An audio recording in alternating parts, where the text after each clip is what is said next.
Assalamualaikum warahmatullahi wabarakatuh. Nama saya Elok Firjatul Fitrah, jurusan Pendidikan Bahasa dan Sastra Indonesia, Universitas Mataram. Nah, sekarang saya sedang berada di rumah narasumber yang bertempat di Desa Padolo, Kecamatan Palibelo, Kabupaten Bima. Di sini saya ingin melakukan wawancara tentang kebudayaan Bima, yaitu budaya Rimpu. Baiklah, sekarang saya sedang bersama salah satu penikmat budaya, namanya Bang Cici. Bang Cici, bisa saya menanyakan sekitaran tentang Rimpu? Bagaimana sih sejarah dari Rimpu ini? Untuk Rimpu sebenarnya belum bisa dipastikan ya. Belum ada satu artikel pun atau satu penelitian yang memastikan ini berasal dari mana. Tapi klaim-klaim ada. Jadi klaim bahwa Rimpu itu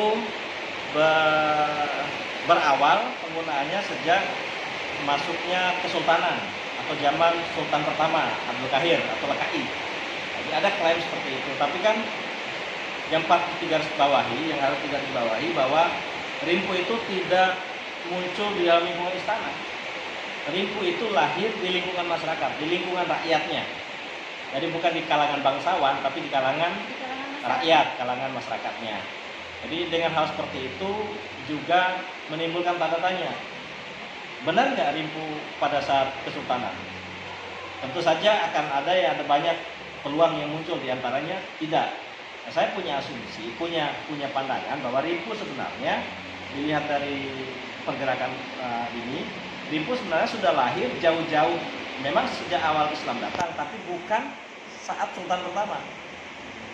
Jauh sebelum itu masyarakat sudah mengenal konsep keislaman, sudah mengenal konsep keislaman, tapi belum diakui oleh kerajaan sebagai agama kerajaan atau agama kekuasaan, agama penguasa. Jadi jauh-jauh itu sudah ada Rimpu. Bahkan salah satu teman saya di jurusan pendidikan sejarah UNY pasca sarjana mengatakan Rimpu itu datang dari Sulawesi, dibawa oleh keturunan saudagar yang bernama Samele.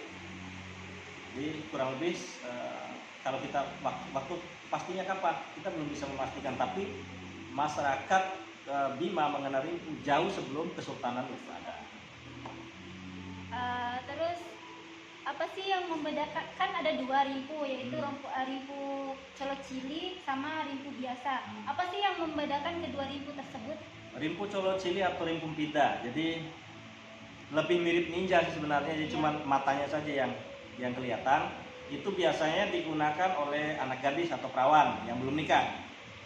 Sedangkan Rimpu Nae yaitu menutup, dia areanya terbuka sampai dagu, itu biasanya digunakan untuk wanita yang sudah menikah. Jadi Rimpu Colocili atau Rimpu Pida itu yang membedakan dia itu belum menikah atau gadis. Kalau Rimpu Nae itu ya sudah menikah. Terus apa sih fungsi dan makna dari kedua Rimpu tersebut? Kalau lebih ke ketertutupan sebenarnya. Jadi kalau bisa kita ambil benang merahnya, Rimpu itu cara wanita Bima menjaga auratnya atau menjaga bentuk tubuhnya agar tidak terlihat oleh lawan jenis.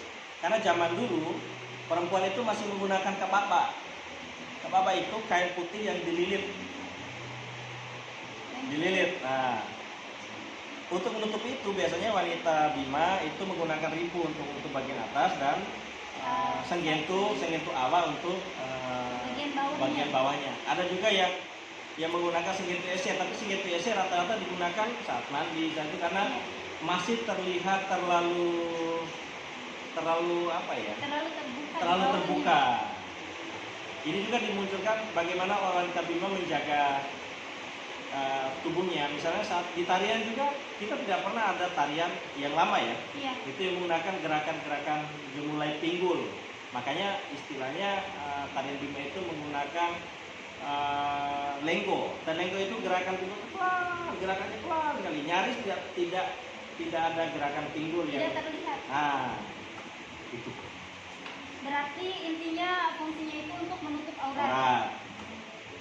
Terus mengapa sih rimpu sekarang udah jarang digunakan? Soalnya saya lihat di masyarakat ini udah hampir punah gitu. Udah ada yang menggunakan rimpu lagi. Yang harus kita garis bawahi, orang Bima itu orang yang kebiasaannya itu biasa cepat sekali meniru dan meninggalkan yang lama.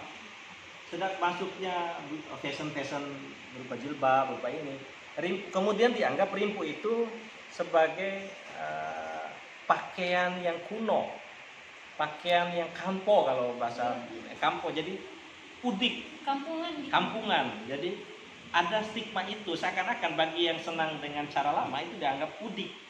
Mereka yang modern adalah mereka yang biasa menggunakan hijab modern dan lain-lain. Ketimpangan cara pandang atau gampang yang membuat stigma inilah yang membuat rimpu itu berangsur-angsur hilang. Iya, biasanya juga kan di masyarakat kalau kita memakai rimpu bakalan kayak dibully gitu. Nah, benar sekali.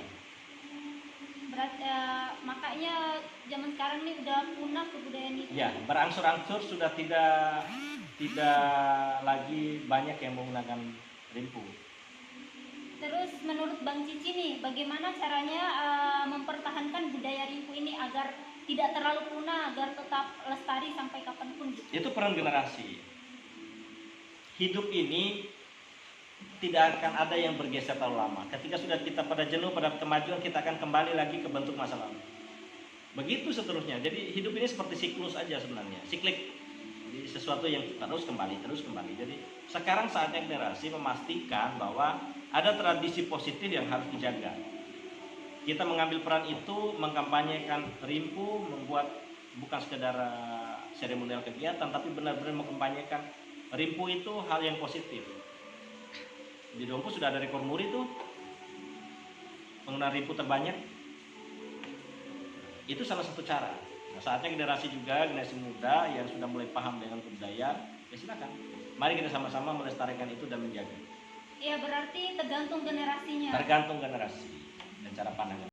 Terima kasih sudah memberikan waktu luang untuk saya mewawancarai. Oke, sama-sama. Tadi saya sudah melakukan wawancara bersama Bang Cici bahwa rimpu adalah cara berpakaian masyarakat Bima pada awal kepemimpinan Sultan Abdul Qahir. Lebih lanjut, rimpu dibagi menjadi dua, yaitu rimpu pida dan rimpu colo. Rimpu pida biasanya digunakan oleh gadis remaja dan rimpu colo biasanya digunakan oleh wanita yang sudah bersuami. Baiklah, mungkin hanya itu saja yang bisa saya sampaikan. Wassalamualaikum warahmatullahi wabarakatuh.